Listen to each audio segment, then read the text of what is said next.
I'm delighted to hand over to John and Lizandra,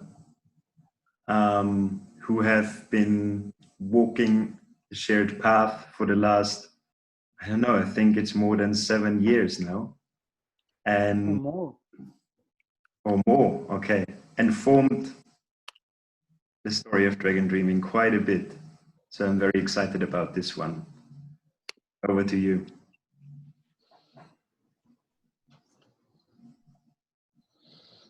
Thank you, Daniel. John, you. Thank you, Daniel.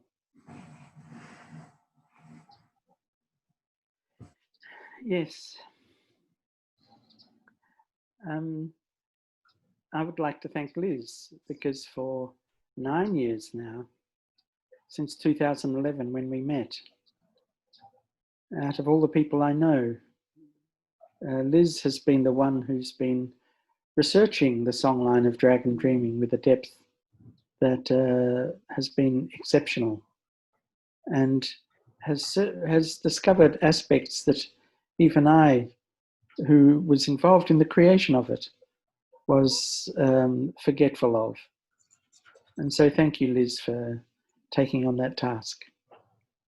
And you have been such a support for me over these years. It hasn't always been easy. In fact, it's sometimes been very hard, especially between different countries and the travel and everything else. So here we are, virtually a planet. For those who are like Nara, just waking up, here it is now already 8:13 at night. The sun has set 2 hours ago, and it's heading into the darkness. So this is the world in which we live, a world where we are a virtual planet, having a virtual con festival, because we can't all be face to face in any other way. Thank you, Daniel, for organising that. And it's great to see so many old and new faces together all at once. Liz, over to you. Thank you, John. And I am also thank you for the technology we have in this current time, for giving us this possibility to make this festival and connect people in different parts of the world. Also, we can record for people can read it, can see it later. So we really live in an excited time, as you say, and with many possibilities, no? Yeah, thank you. And it's quite, I feel a deep responsibility to tell this story, and which have been, around 80 years of research. And I would like to tell you my motivation for that. It started as soon as I knew Dragon Dreaming around 10 years ago, and I see the potential of this knowledge. No, now I'm calling it as a knowledge, because the amount of information and model and also a complex knowledge, no? But at that time I see some gaps, and it make me in doubt about how I can really use it, or from where it comes from. Really, it's from Aboriginal or many doubts. And John, I met in 2011, and we have a really good and soul connection. It's my feeling, John. And we could integrate our work together, and it emerged the blockage. No, it also was my other doubt, because I'm sure all of you know John, and when he presented that Dragon Dreaming has the key to save the world and make everything easy and everything possible, I said, well, it is wonderful, but I feel that time, I also continue feeling it. We have many obstacles can to be in our way, and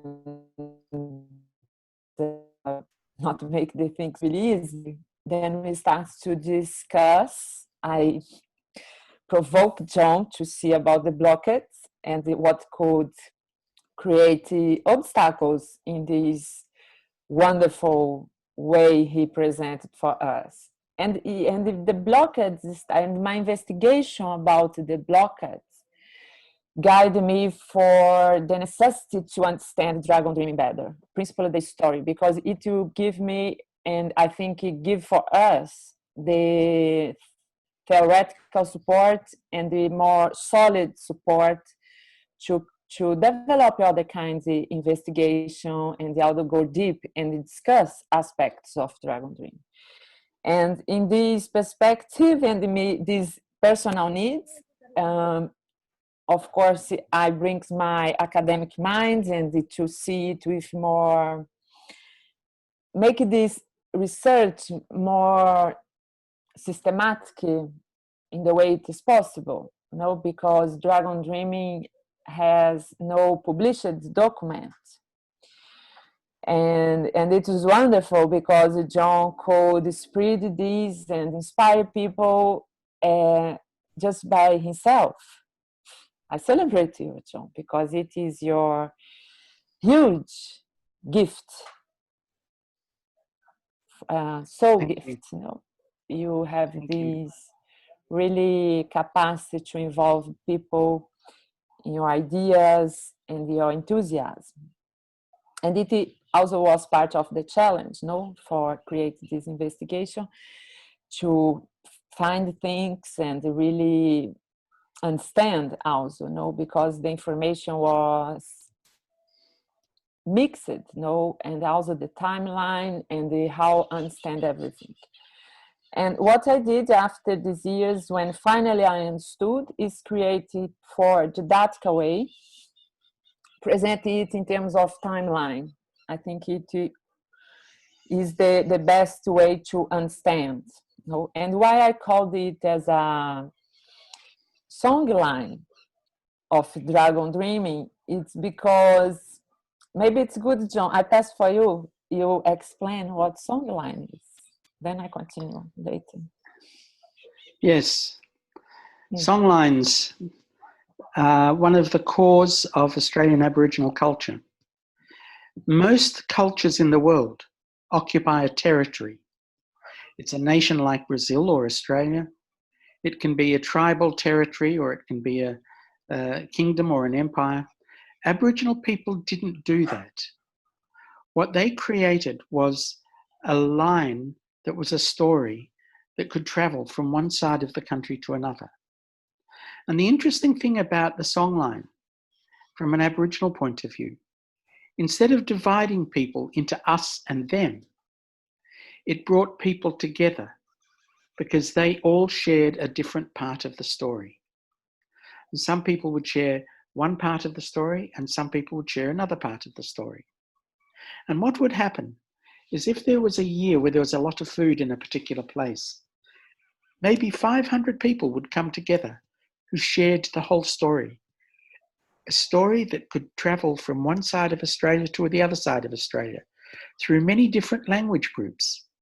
The first thing they did when they came together in the Kalap Gur, when they came to sit in the circle of trust, the gathering that sits around the fire, was to settle any outstanding disputes.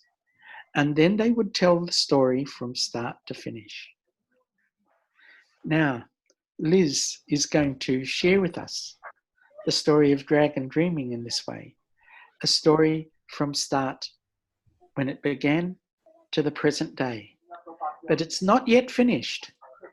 It's still unfolding with you people all around the world. And I call it a songline of dragon dreaming because dragon dreaming was developed.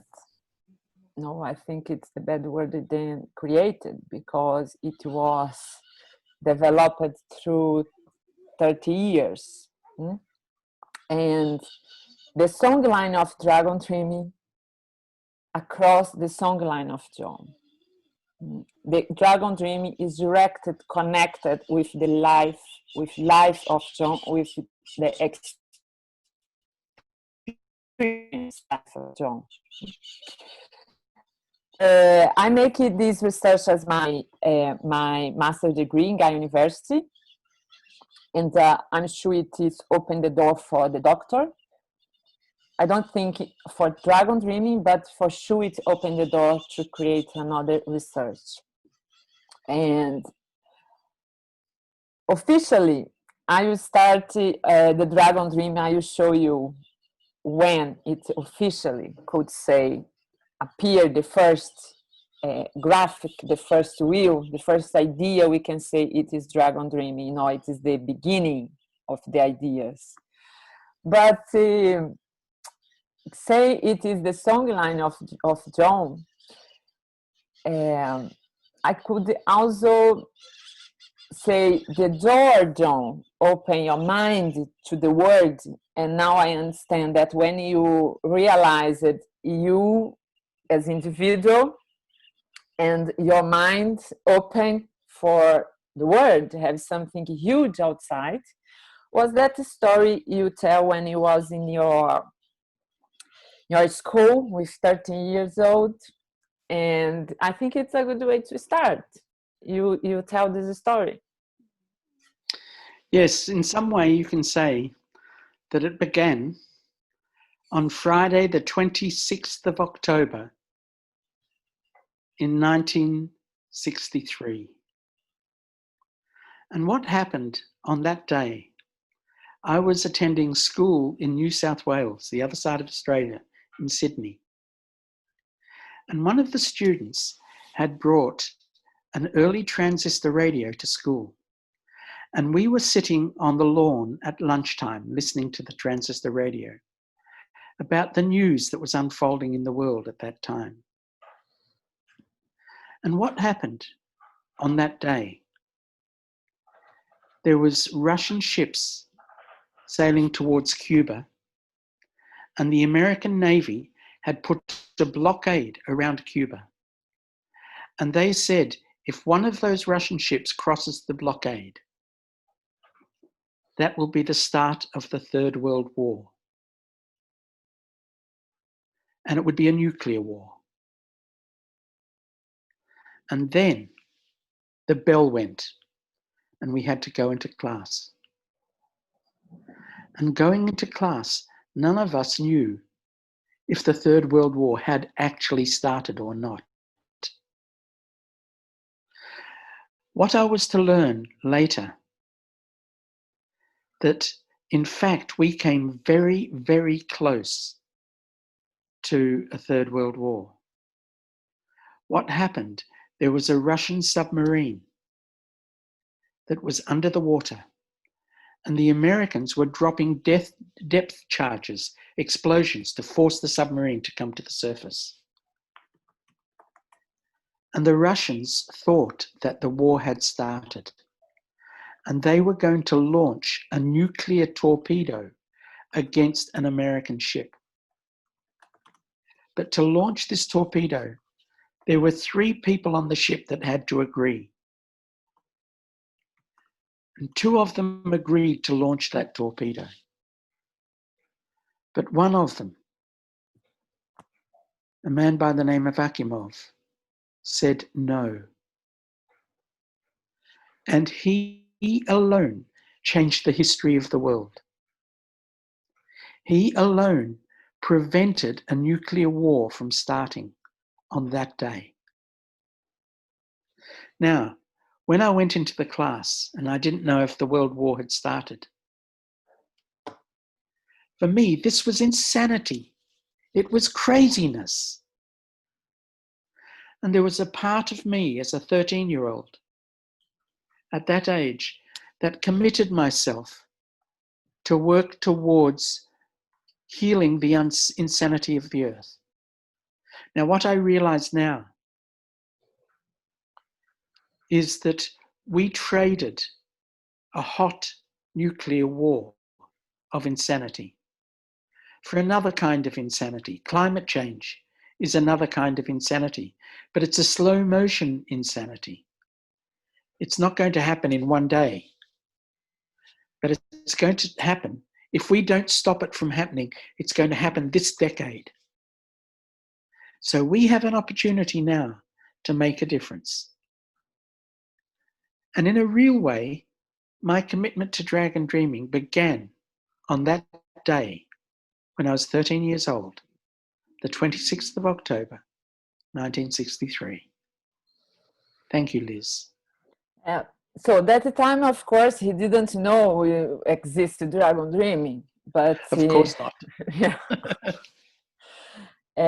But was like the wake up for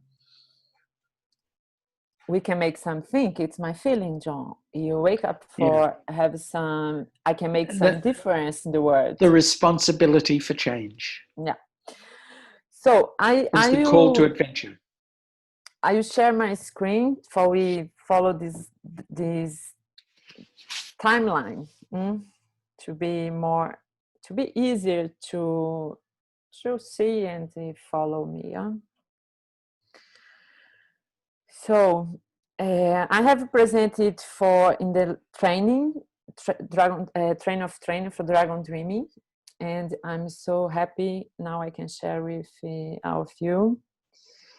Finally, after a long time of this research, which was quite a challenge, principally for not have proper material, and also because sometimes John tell one thing and then later he tell other thing, and then he recognized has other thing, and how to put together all of these pieces, you know.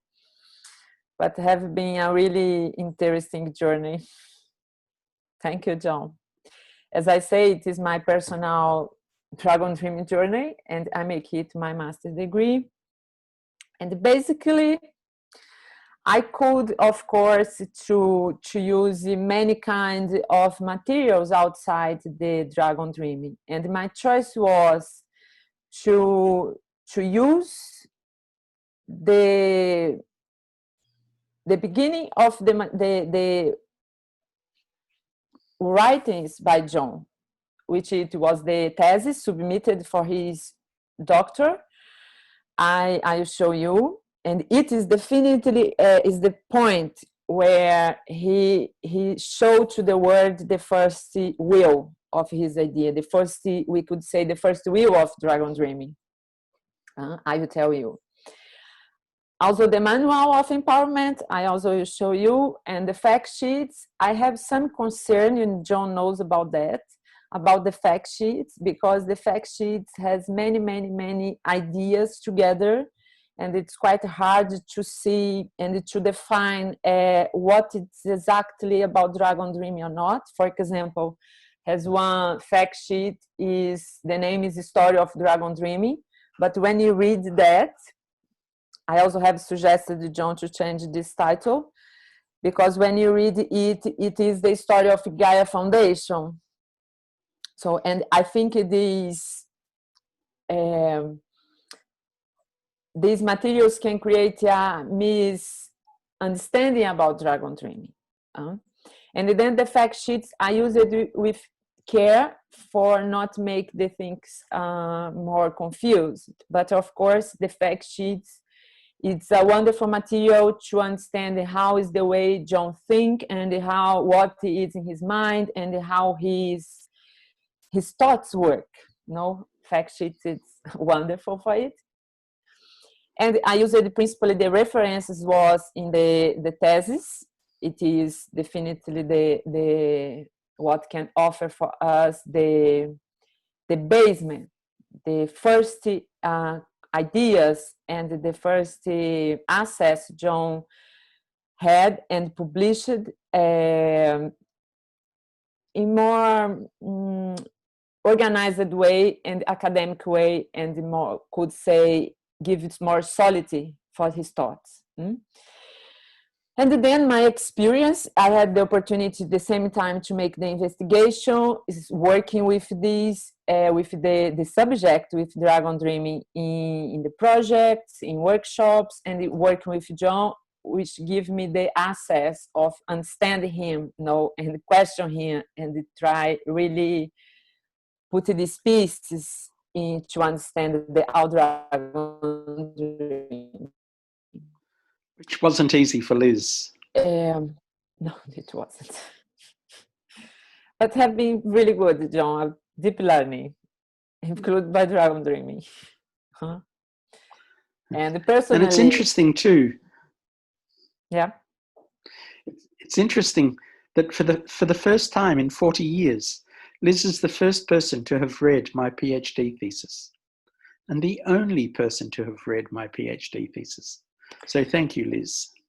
And in this PhD thesis, I discovered many things, and it is digitalized. I will publish it as in the master degree. Everyone will have access on it. Also to discover new aspects. The thesis particularly is really specific about, well, I will tell about the thesis in the exact time for that. Let's see. Go ahead.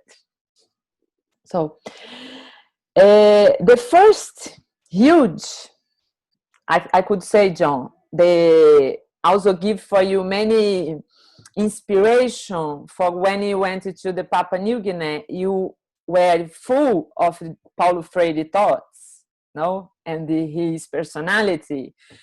Paulo Freire is one of the most important person in the 20th century, you know, in terms of education, in terms of the criticism, in terms to propose new possibilities. And John met him in Geneva, and I can see until now in John how that meeting was making him excited about the possibilities for the world and the possibilities for education. Am I right, John? Yes, I had a 20-minute appointment with Paulo Freire. He had been exiled from Brazil and exiled from Chile, and he was working at the Council of Churches in Geneva. And so I had 20 minutes of time with him, but 5 hours later, he was still talking. He gave me 5 hours of his time. That's the sort of person he was. And it had a huge impact on the work that followed on through the University of London and into Papua New Guinea and my thesis. So then John went for the Papua New Guinea, and it is the first will I mentioned to you. It come in that time in Papua New Guinea. It's the name of the work. The name, it's the relationship between the non-formal education and community development in the Southern Highlands province in Papua New Guinea. And this was really technical work. With the thesis has many information about these Southern Highlands and the community information in technical way. But the discussion of John that time was, and this discussion and which emerged this will was exactly looking the problem and criticize the problem between the distance and the huge gap between the theory and the practice. When he was analyzing and investigating the proposal of England to adapt the formal education in Papua New Guinea, which is a rural country, which has no science. Then John entered deep in this concept and discovered the blockades. When I looked at the thesis and was investigating the blockades, I discovered the Dragon Dreaming emerged from the investigation and the analysis of John about the blockades for this community development, for the education in that community. I say, that point when I saw it, I say, wow, I cannot investigate the blockades directly. We need to really understand what Dragon Dream is about. It was the turning point for me also. And also when I discovered this wheel, we can see it had a different turn for different size, and the feedbacks in the center. I also talked about this aspect yesterday in the celebration session, because it's also show for us what is the celebration for Dragon Dreaming. It will be recorded, you can see it, because it is all the part of this research. Now I am show for you the story, but the research has all the piece, no? So in 1986, John presented it in Australia. Unfortunately, and it is also really interesting to reflect, unfortunately, for his personal issues and also academic issues, he didn't receive the title of doctor. But the thesis give for us this wonderful knowledge, which is spread in the world anyway. And it brings me the reflection about what the academia propose and how it is, and what is the real life. You know, the real life happened what needs to happen. And the Dragon Dream is spread in the world anyway, and it is wonderful. It also was one of my choice to go for Gaia University, which offered the research and the focus in the process, and not necessarily the result, you know, and it has been a wonderful way to study. So the thesis show us it, but it's not directed to say it's Dragon Dreaming or it is the method, or no, that was just the idea. John studied and proposed this wheel because John has this ability, this associative mind, can connect different perspectives, different parts, and create a framework or graphics or show the pattern. It is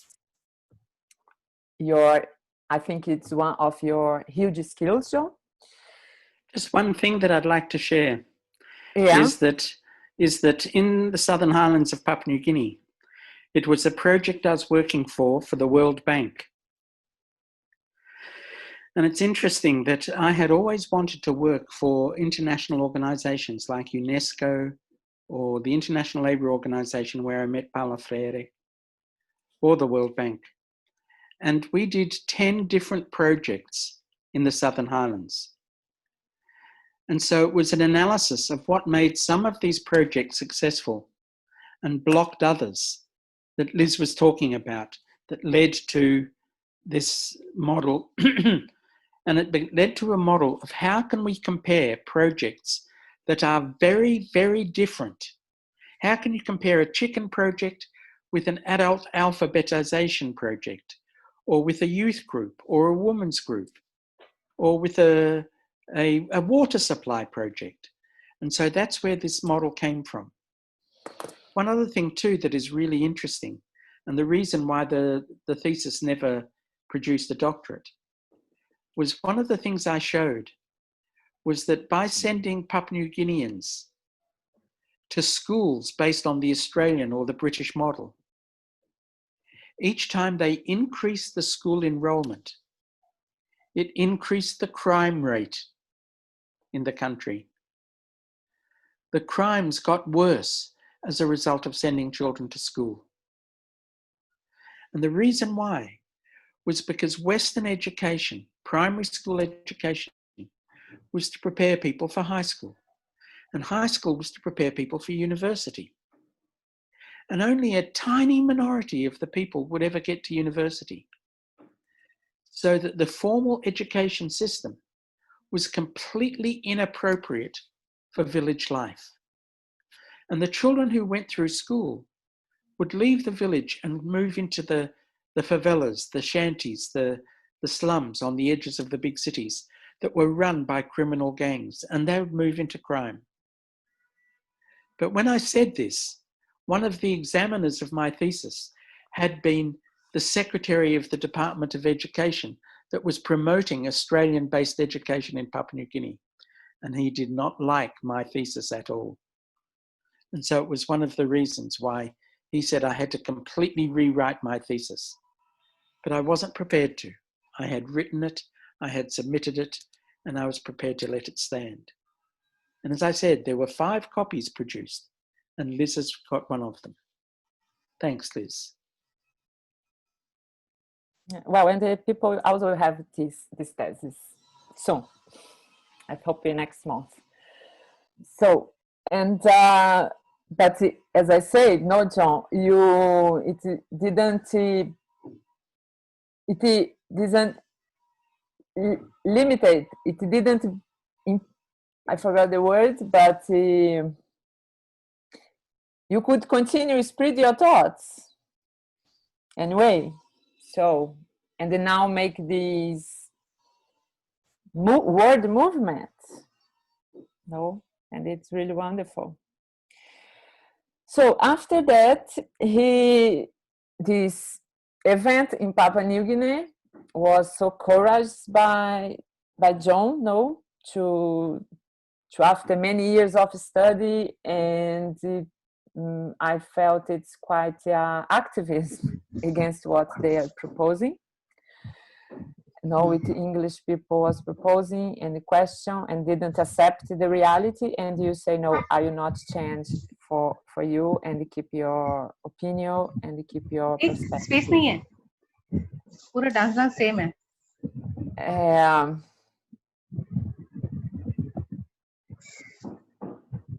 Maybe Daniel, can you mute everyone, please? So when he went to Australia, and John and Vivian with other collaborators created the Gaia Foundation, and it is in this fact sheet, the name is The Story of Dragon Dreaming, but we can see the Dragon Dreaming started before. No? And the Gaia Foundation, it's also other story, probably many of you have heard by John, but maybe if you want to tell shortly, John, about the dream. Well, the 3 objectives of Dragon Dreaming but the dream you have, Foundation. Yeah, no, but the dream you have. And the dream of the Gaia Foundation, it's based on the work of James Lovelock and Lynn Margulis, the Gaia theory. No, the dream, the Earth itself is alive. Sorry, the dream you have for the name Gaia Foundation, you wake up in the middle of the night and you have the dream. Yes. And Vivian have the dream, yeah. We had a dream in the same night, 2 people. And I woke up and I shared the dream, and Vivian said, before you tell me your dream, let me tell you mine. And she said, imagine there's an organization to which we can dedicate our lives, and it's called the Gaia Foundation. And I said, what? Was I talking in my sleep? Because that was exactly the same dream that I had had. And in the years from 1986 to 2004, when Vivian died, the Gaia Foundation did 613 projects. We brought together 186 people, and we were doing 50 or 60 projects every 6 months. So the Gaia Foundation became very sophisticated in how to run successful projects. And that's the story of the Gaia Foundation that's in the fact sheet. We could change the title of it. Yes, we could call it The Origins of the Gaia Foundation. Yeah, it makes sense. So, and what was interesting, because it was straight after John comes from Papua New Guinea, and the Gaia Foundation was the place which he could put in practice what he discovered and investigation, and was really motivated about to work, to create a project for the earth. Unfortunately, that time, I don't know, they didn't documented this project, and it's quite hard for us because John say has 100 projects, but I have one document about the Pilgrim Australia. That story John told a lot in the workshops about the project people did for travel around Australia to stop the nuclear energy, to stop the use of nuclear energy. Yes, just one thing I'll say. The Gaia Foundation produced a journal every 6 months. And the co-editor of that journal is also the person who designed the logo of the Gaia Foundation. And that person became a senator in the Australian House of Parliament.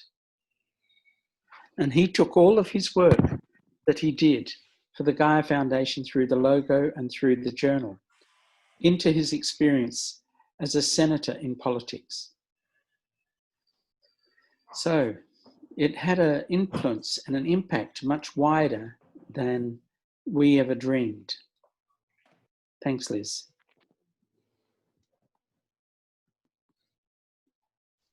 Yeah.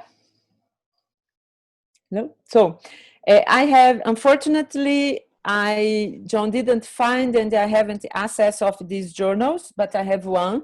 And one of these is, I'm sorry I didn't put the picture, but one is the pilgrimage project.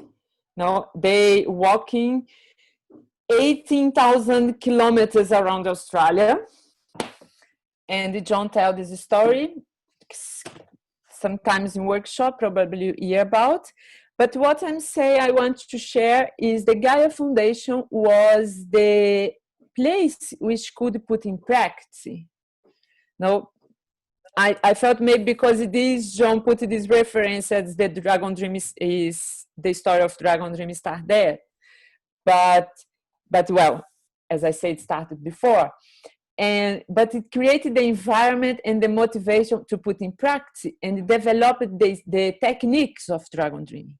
So through Gaia Foundation, the techniques, as we know, the Dream Circle, the objectives, the goals, so all of these techniques started to be developed in Gaia Foundation, through the project. In practice, it is really interesting, and it started in quite a level of theory in Papua New Guinea, and then come to the practice in Australia through Gaia Foundation.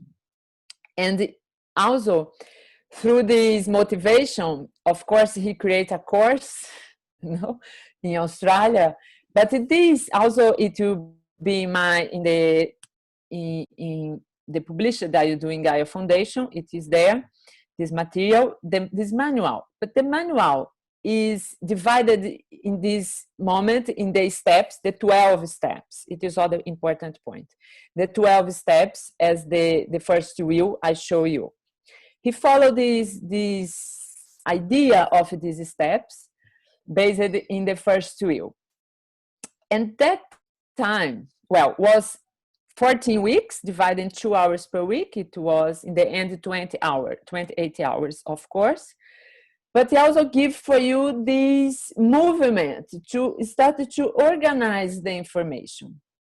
And that time, he called it as Waggle Dream. So the first name for Dragon Dream was Waggle Dream, based in this course. And in this moment, it's, more or less in the same time. It's difficult to precise when was exactly the time, but more or less around this time, and in Gaia Foundation too, he started the connection for John with Aboriginal people.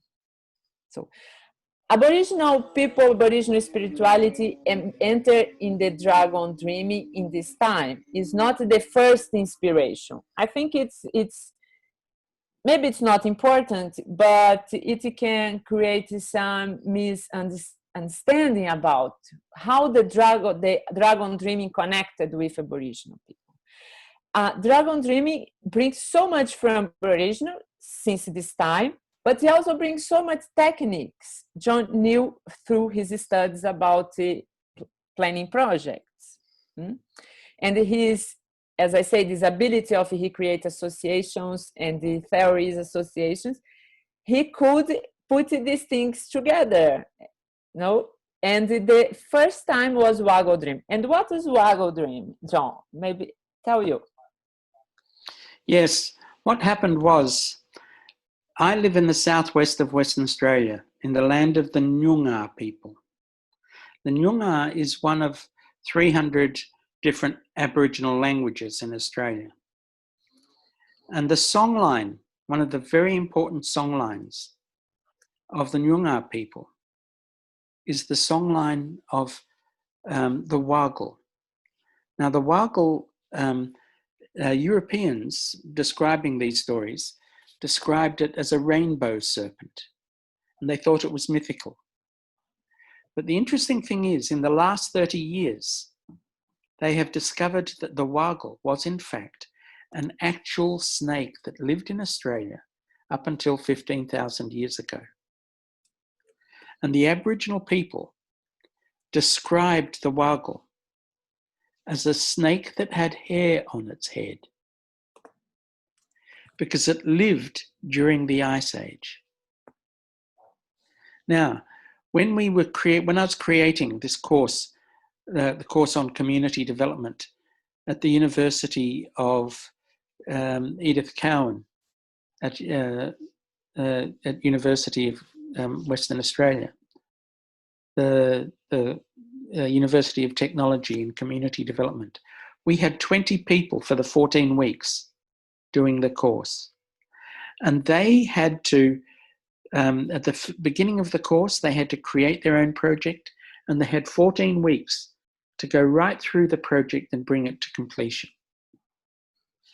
And when we started doing this, we found that there was no course text, there was no textbook for the community development at all.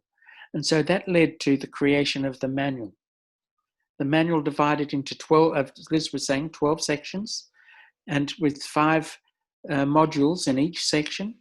So there were 60 modules produced for this manual. And we were looking for a name for it. So I went to the Nyungar Council of Elders and asked them permission to call it Waggle Dreaming. But the problem is that Waggle makes sense in Western Australia only for people who understand Nyungar spiritual traditions and culture. Outside Australia, people have trouble understanding Waggle. Huh? What's that? And so in 1991, at the end of the course, we changed the name from Waggle Dreaming to Dragon Dreaming, and then went through the manual and changed the names from Waggle Dreaming to Dragon Dreaming. But in the manual, there are still some parts that refer to it as the Waggle. The Waggle was 15 meters long. It's been shown to be a type of python that lived during the age of the dinosaurs. And the last one lived in Australia. So that's who the Waggle was. And there is a songline of the Waggle that travels about 2,000 kilometers, traveling right across the southwest of Western Australia, coming out through Perth. And it goes out through the sea, because when it was alive, sea levels were 160 meters below where they are today. And Aboriginal people preserve a story of that. How many stories do you know that are 15,000 years old? That's the depth of Aboriginal culture. Thanks, Liz. And the Waggle, as John says, this huge serpent with hair, and it's the similar, and also the meaning for the Aboriginal people, because there's so much legend about that. You know, it's a myth for Aboriginal people. Then what John did this connection is what could be the symbol, the similar of Waggle will be the dragon. Also for the meaning of the Waggle for Aboriginal people is the similar meaning for dragon in different cultures, because this called this name Dragon Dreaming. And then other really important meeting is also to create the 3 pillars of sustainable projects we said in Dragon Dreaming was Joanna Macy. And it was from the strong connection of Viviane Lanta. Viviane in this moment has really important contribution for the Dragon Dreaming through the meet with Joanna Macy and bring the ideas of Joanna Macy to protect the earth in more in systematic way, let's say, creating these pillars. Joanna developed a special kind of deep ecology, her personal style of deep ecology, from her own experience, and all of us know how wonderful she is. And I could say this moment from 1986 until 1922, 2000 could be the apse of the creation of Dragon Dreaming, which welcome the Aboriginal spirituality, the deep ecology, the techniques John was developing with the group through Gaia Foundation, and it created the apse, of this creation for show what we know current time. And the work of Paulo Freire. No, John. Yeah. Wait. We'll go there. Yes. So, yeah, Paulo Freire started there before. He already was involved there. But yeah. We'll talk more about Paulo Freire. Yeah, don't worry. So, and unfortunately, the love of John, the Viviane Lanta, died in 2004, and he created a empty space in John's heart. And in this moment, it was the turning point of his life, and also the turning point for Dragon Dreaming, because after she died, he traveled to Europe and lived in Germany for a couple of years, and it started to spread the Dragon Dreaming for the world. How it happened?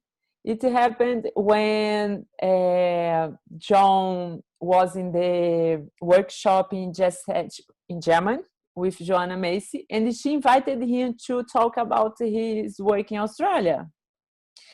And when he talked about that, people was really excited, because imagine, the people in the Joanna Macy workshop is the people who want to make difference in the world. When they listen John with his passion and his inspiration, people was, wow, it is wonderful. And it is the moment Dragon Dreaming is spreading the word. Is definitely the point when people want to be trained, people asking for more workshops, and the John starts to offer workshops. People asked, he started to work to run 3 days workshops, and people ask for more, and then for trainers, and then created a community. In Europe was the center of it. But through enthusiasm, people from these trainers, 2010, definitely the Dragon Dreaming comes to South America, to United States, to Canada, to and well, more in the Africa later on, more in 2017 when we went there. And now I really don't know exactly how many people spread the Dragon Dream in the world. I stopped to worry about that. For me, what is important is that have many people also we don't know it's using Dragon Dreaming, but they continue spreading Dragon Dreaming and talk and connected with this philosophy. And so it is the timeline of Dragon Dreaming, in terms of the story and the important points, how it was developed. But then I say, okay, how we teach Dragon Dreaming, say it is a method, but no, it's not only a method, but it's a will. No, it's much more than just a will. then I call it's a model. But also it's much more than that, because it has so much influence. It's a part of the philosophy, because this I call Dragon Dream, it's a knowledge which has a philosophy, has a model, and has the method. And if we can understand separate, maybe, but we can apply the method, but if it's not sustained by the philosophy it's about the collaborative culture, win-win culture, we can talk about it later, but I prefer to call collaboration and the collaborative than win-win-win. And also the influence from Aboriginal spirituality, the deep ecology, it's part of the philosophy. The model will be this intellectual understanding about the steps, dream, plan, doing, and celebrate. The model is about the fractal, and the model is all these steps and the connections between steps, and the method is the techniques. Specifically, the techniques is like the recipe to how to make the project. But for really apply it properly, we need to integrate all of this knowledge. And the principal influence, we know that Dragon Dreaming, people say, can put many things together. It's sometimes it's hard to accept, but well, now it's in the word. But in reality, the philosophy of Dragon Dreaming is based in the Paulo Freire's philosophy, which he say it, I think these words, this quotation can be the quotation, is the deep connection with Dragon Dreaming. Do you want to read it, John? There's no such thing as a neutral education process. No such thing. Education either functions as an instrument which is used to facilitate the integration of generations into the logic of the present system and bring about conformity to it. Paulo Freire talked about this as a banking approach to education that brings about a culture of silence in which some people are oppressed by others. He says it either brings about conformity to this or it becomes the practice of freedom. This practice of freedom is the means by which men and women deal critically with reality and discover how to participate in the transformation of the world, of their world. He said it's not just how do we understand the world. That's not enough. The real question is how do we change it? Thank you, Liz. And it is what is a Dragon Dream is talking about. It's how we can transform the world through what we do, through projects. Because these, we say many times, what's more important is learn Dragon Dreaming and act in life through projects, doing good things for the world. And the Paulo Freire, and if you want to understanding the philosophy of Dragon Dreaming, you need to study Paulo Freire's work. And the deep ecology, I just want to principally through the deep ecology of Joanna Macy, but also through the beginning of deep ecology, which comes from Arne Naas and Rachel Carson. And also it is a good resource to understand what we are talking in terms of service to the earth. Is these two people, and Joanna Macy and George Sessions too.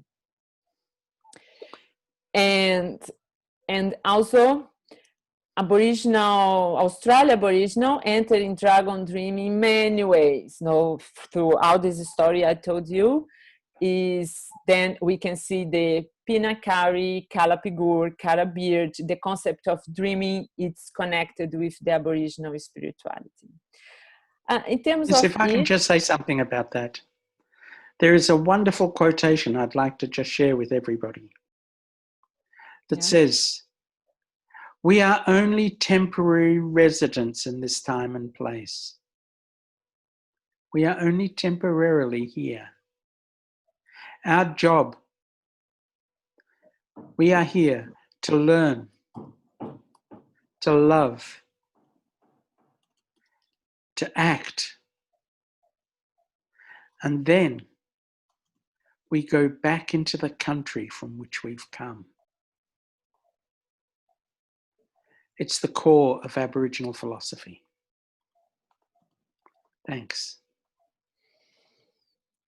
So I also want to bring you a understanding about Pinakari, because Pinakari is beyond we stop and feel just here and now.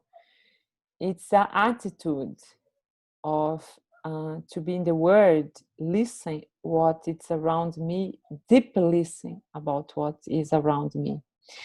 And also, Aboriginal people, I have opportunity to hear it through for an Aboriginal friend, which say that Pinakari, it's like it's like when we stop to listen the other. It's my time to speak, and it's my time to speak, and the time of the other to be in deep listen. Because this sometimes Aboriginal people stay long time in silence because they are listening, not just the words, are listening what's happening around, what's happening inside, what they are listening through the earth, because they have this deep connection with the land, the country, like they say. So, and when you speak, the concept of Pinakari for them also is the listen, but is they speak. And when you speak, it speak just the right words, not more, not less, but exactly the word need to be said. It is really important for us when we are talking about charismatic communication, is based on it too. Say what needs to be said, and trust, and we listen. Just one thing, Liz. Yeah. Karlap Gur. Karl, K-A-R-L, is the Nyungar word for fire. And up, Yupi, is the Nyungar word for place. So the Karlap is the place where the fire gets lit. And the Gur is a circle of people who build trust when they sit together in a circle around the Karlap and they share their stories. They share their dreams. They make their plans. They decide what to do, and they come together in celebration. So that was the Karlap. But Aboriginal language was a spoken language.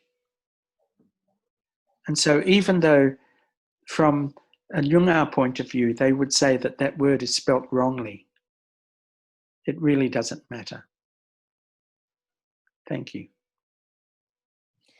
Yeah, and I'm sure if you know Dragon Dreaming and the other Karabirt is the spider web, and it connects with the Karabirt, our strategic planning.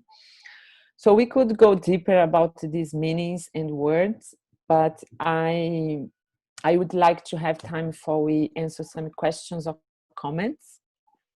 So I hope we have other festivals and opportunities to share these other aspects of Dragon Dream. Yeah.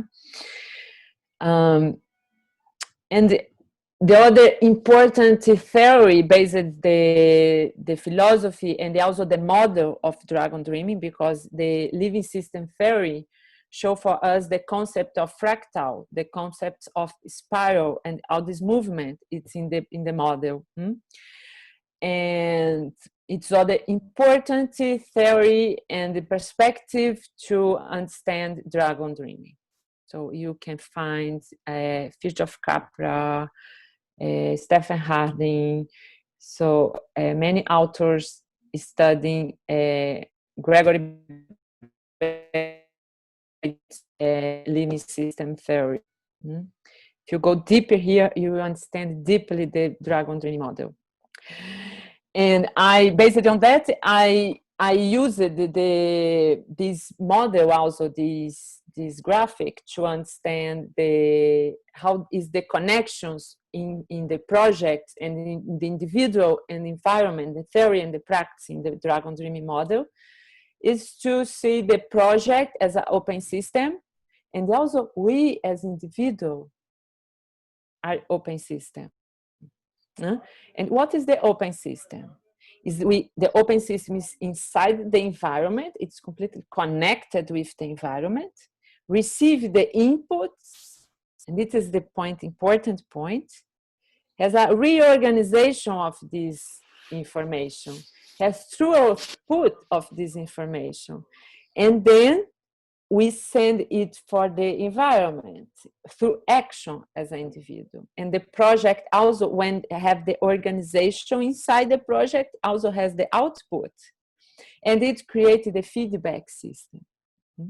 And it shows us how complex is this relation. Projects between projects, individual and projects, and individuals inside the projects.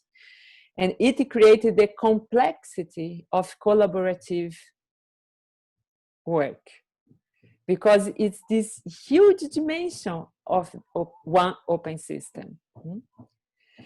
And it brings also the importance of feedbacks.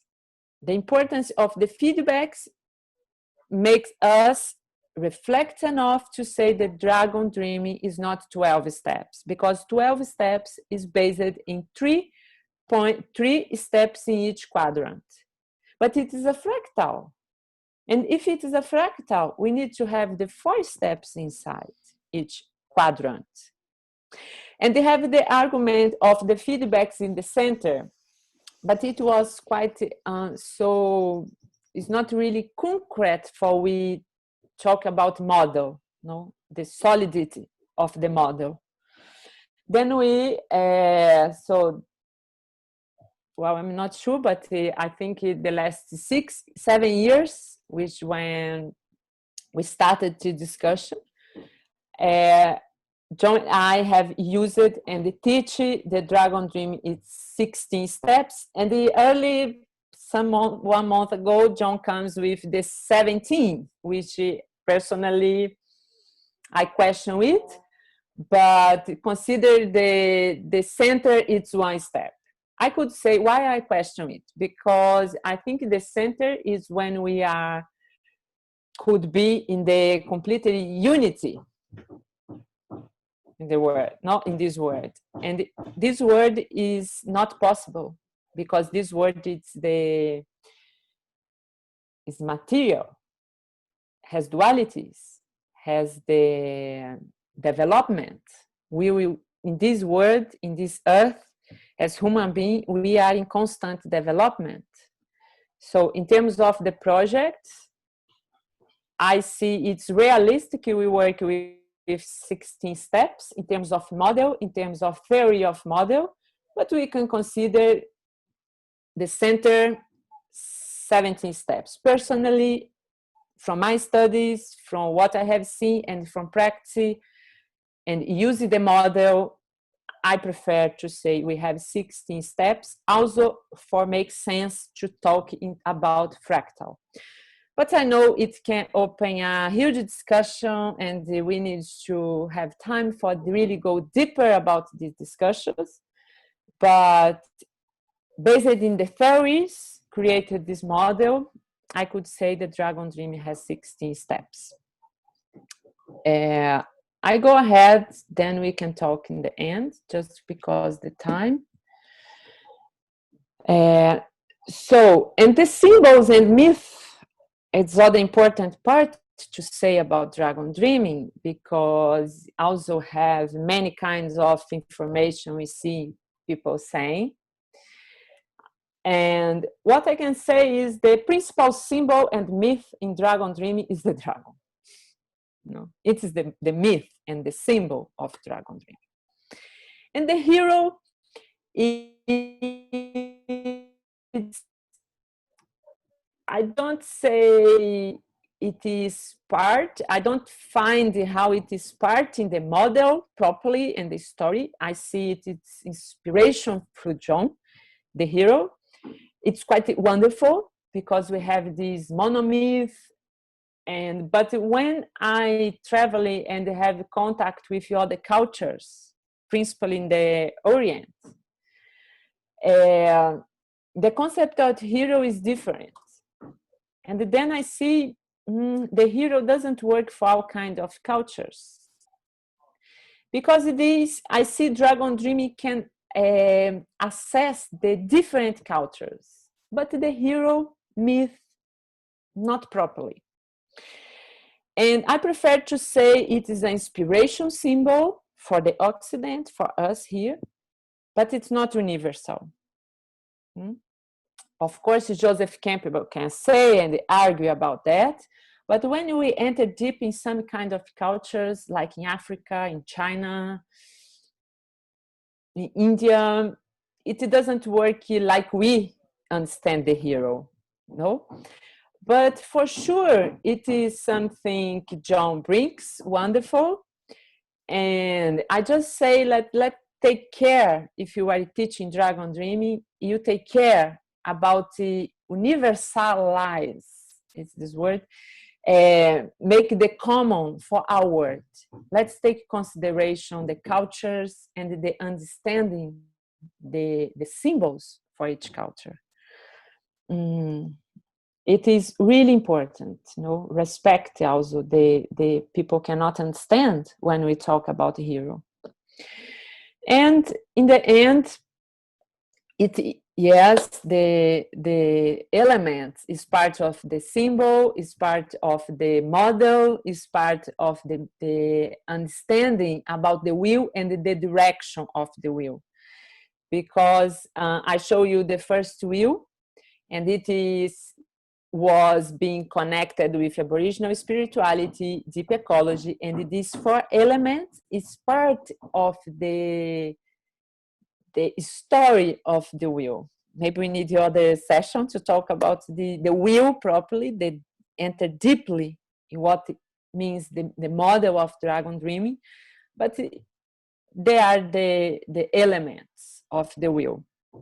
And then now we have these pillars to sustain the project, based in these theories, based in this model, based in the philosophy, for create sustainable projects. If I say you are doing Dragon Dreaming projects, we need to see these 3 pillars: is the building community, service to the earth, and personal growth. When it is together, it is inside, and you give attention for it in the project. And in the end, you see, yes, I grow personally. We take care of the earth, and you didn't take out more than we put in the earth, and our community it's together, it's inspired. And I call attention for the community, because community is not just intention community. Community, it's our family, it's my neighborhoods, it's the people I work, it's whatever. It's a community, a group of people come together, support each other, and respect each other. I think it's also really important. Respect the different perspectives, respect the culture, respect the diversity. Then we build the community. Then finally, now we work with these it's the wheel we work with. In the center, we have these be in the flow and the ideal. No, if we activate the center, we don't need the wheel anymore. We don't need the framework, because is it where we need to go. No, it is the goal, is the center of the wheel. And then also I talked about these 4 celebration steps in each quadrant in the session yesterday about celebration, which is the other part of this research. For now, we have a couple of minutes to exchange or to add something, or your comment or question, if we can answer. And also if you want to add something, John, but I also will prefer to listen people and answer questions maybe. Good idea. Yeah. So thank you, Liz. We went so fast, but so much information for 1 hour. So we have Marcelo. Yeah, Marcelo, you can talk.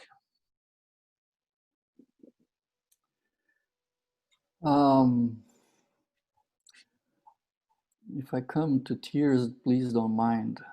Yeah, can we see you? Good. No, if I come to tears, please don't mind. No, feel free. Not at all. I'm deeply touched.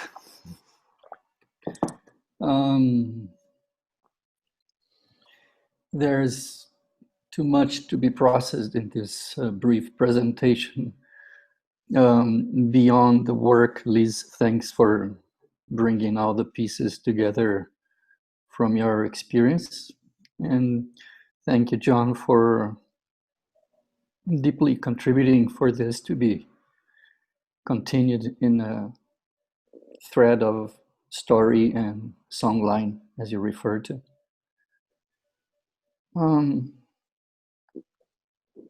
I had a great aha with you, John, when I recorded you speaking at a Con Festival in Minas Gerais a few years ago, when you referred to the model as like a spiral that comes from the center.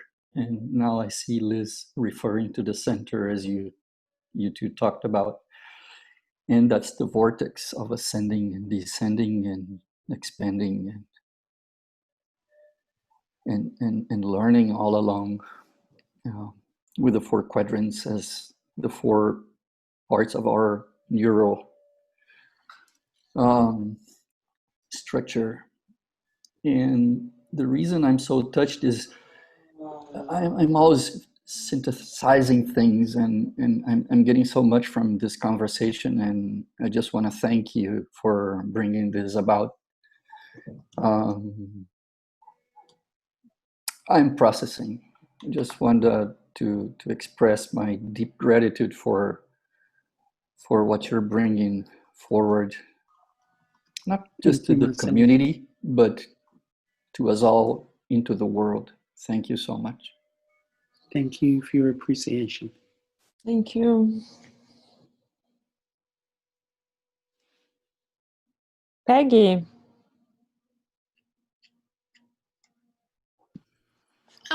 I will just say that I'm new to dragon dreaming as a concept, and it looks like most of this conference is in Portuguese.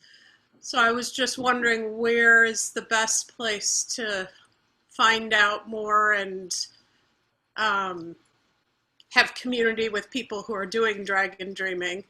I found out about this through the Gaia Education, just a beginning course that was offered for free there. So I'm just interested on how to best learn more. So unfortunately, Brazil, we open in this Con Festival for people offering activities, and Brazilian people offer a lot, and in Europe is not so much, but has also many interesting activities in Europe. I think today, or it will be recorded. Are you United States? Yeah. So I have people working in United States, and I can put you in touch you easily can find my contacts, people in United States. And so this research is really new. And as I say, the Dragon Dream has not so many things published, but we are working for make it happen, to publish it and have more materials. And yeah, I have many people in workshops working around the world.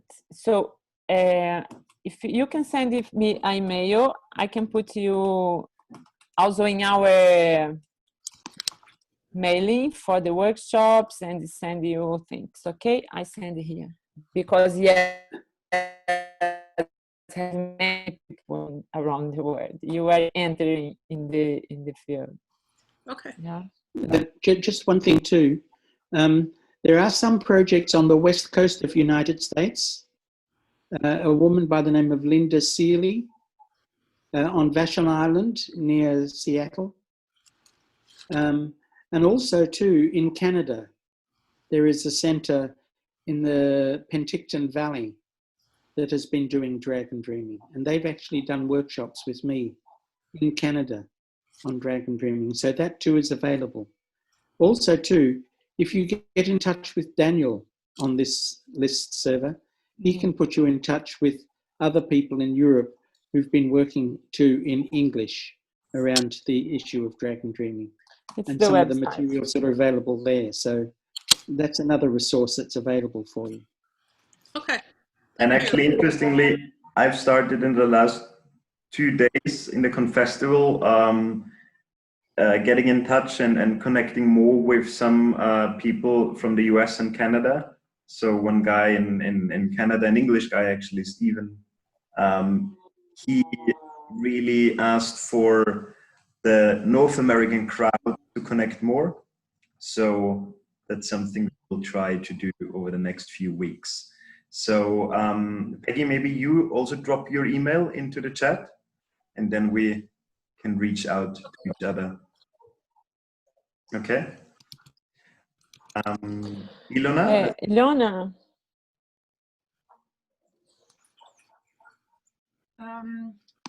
I'm really happy to hear that you have a dragon dreaming wheel with 16 steps, because I already missed the 4 steps too. And I wanted to ask you whether you work with a Karabirt with 16 steps too, because I noticed not in the workshops that's not such a big problem, but when I use dragon dreaming in my projects, my everyday work, I sometimes wonder if these 4 missing steps, if they really maybe are a systematical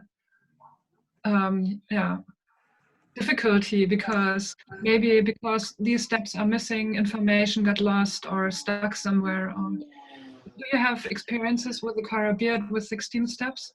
Yes, I have. And can I say, John, for my practice? Please, please. So what I do and I explain, Leon, is so we need to really try to change our mindset to not think linear also in Karabirt.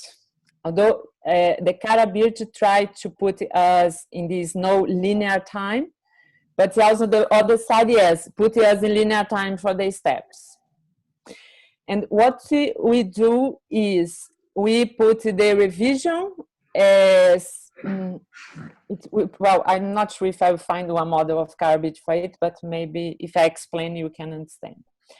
I put the 1, 2, 3 steps in each quadrant, and the feedback is connected with all.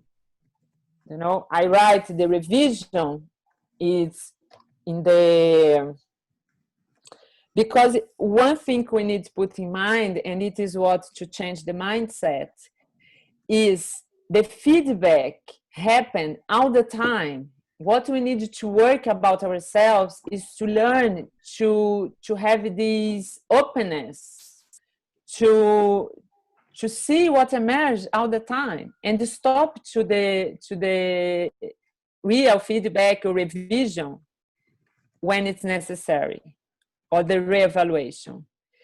So it's hard. I understand your question perfectly, and it's a challenge, but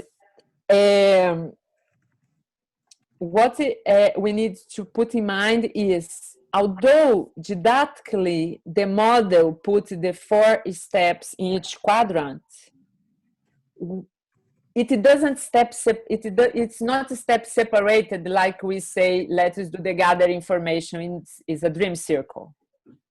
Because the feedbacks happen all the time. And I can send you a picture of how I do the Carabit with that, okay? Because now it will be hard because the time, but the concept is that. And it's what I teach for people. When you put in the Carabit, it's just for we have for our visited mind. Okay, is it? You can observe. But in life, it doesn't happen in this way. And it is what we need to understand.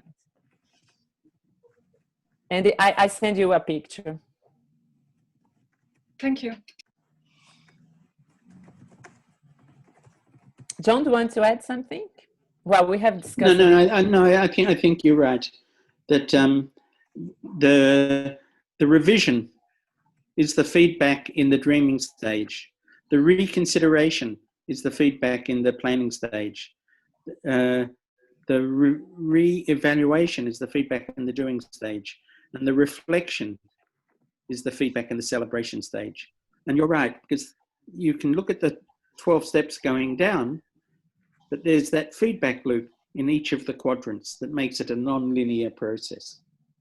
Yeah, it has really changed the mindset, and it's quite hard because you want to put it in the paper. And what I say is, okay, we show it, but let's consider it's happened all the time. And also in terms of the why in the model we can have this loop, no? And I say we can stay revising the dreaming step, the quadrant, the dream quadrant.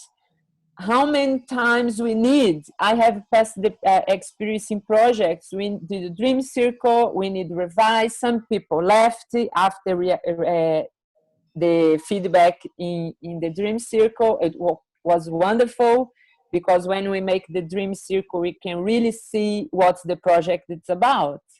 And then have some reconfiguration of what will happen, the people, the team, some people enter. Then you revise again until it's like contain the energy, the revision, to impulse us for the next quadrant. Then start the plan in the next quadrant. The same in each quadrant. The feedbacks, it's hold the energy enough until we can go for the other one. And remember, this is fractal. Because the awareness stage is the first stage of the dragon dreaming wheel. But you can look at 12 steps to build, or 16 steps to build awareness. You can look at 16 steps to generate motivation. You can look at 16 steps to gather the information. So each step in the wheel can be considered to have the whole fractal process inside it. And then each of those tiny steps has the whole fractal process inside that too. So we can break it down or we can build it up. It depends on whether we are splitters who like seeing the differences and teasing apart the differences, or if we're lumpers and we like putting things together and seeing how things all connect up. It's a question of perspective in this way. So there was one more question from Achana. Hi. Hi, Liz. Hi, John. Hi. We met in Brazil, I think, during Giftable. And so good to see you guys here. I just wanted to know, because I've been with Alois Institute, we did Guerrero Se Marmas, and one of the most effective way was implement the process in actual community work, and we could learn it much better while implementing it. So do you have any kind of workshop that happens which applies all these steps and principles of dragon dreaming, which one can learn while applying it real time in a community or on a project, so that your learning can be more deeper and it can be more intrinsic and it's more real, and you can actually see what works, what questions emerge, and how can you keep improving the process? So, and I'm in India, so I don't know of anybody in Asia who's running workshops like these. And one of the reasons that I really wanted to learn dragon dreaming was I thought it was the most interesting way to basically engage a community into a conversation and a process. And I do want to bring it into communities in India and across Asia as well. So how does one become a part of any ecosystem which is working anywhere in the world, where we can develop it while we are applying it also real time in community and learn it that way? Well, we have tried to work in India for a couple of years and it didn't work. But yeah, I think, well, by workshops, and the other we make the workshops sometimes adapted for different contexts. But yeah, for sure it's possible. Also had many trainers we could connected in China too. It's closer to India. But we do have my contact. There's also Nara from Slovenia who's done workshops in India. I can send you my email ID and maybe whoever I can connect with, that would be amazing. Okay, we keep in touch. I can send you my email ID. Yeah. Great. So, yes, Daniel. Right. So we are already a few minutes over time. I think if there's nothing else, if there are no burning questions anymore, I would draw that to a close. Thank you, everybody, for your participation, for your questions, for your attention. And thank you, John and Liz, for this huge body of work that you, John, started and that you, Liz, brought together in a completely new way and presented to us today. I think it's so hugely valuable to understand the origin and understand the people behind it. So, John, thank you for your personal stories as well and for the openness. And Liz, for accompanying all of this time, accompanying John for all of this time on bringing a structure to it into this Nordic world that John created. So my huge appreciation for everybody who has joined us today. Greetings wherever you are in the world. In Europe, the next few sessions will start at 6 p.m. Central European time. In Brazil, there's also a very full day. So do join other sessions, have a look at the website, see what else is going on, and let's stay connected. Thank you. Thank you. Thank you, Daniel. John and Lizandra. Bye. Thank you. Bye bye. Ciao, Liz. Ciao, John. Bye. Ciao. Ciao. Goodbye. Au revoir. A biento. Guten Abend. Terima kasih banyak.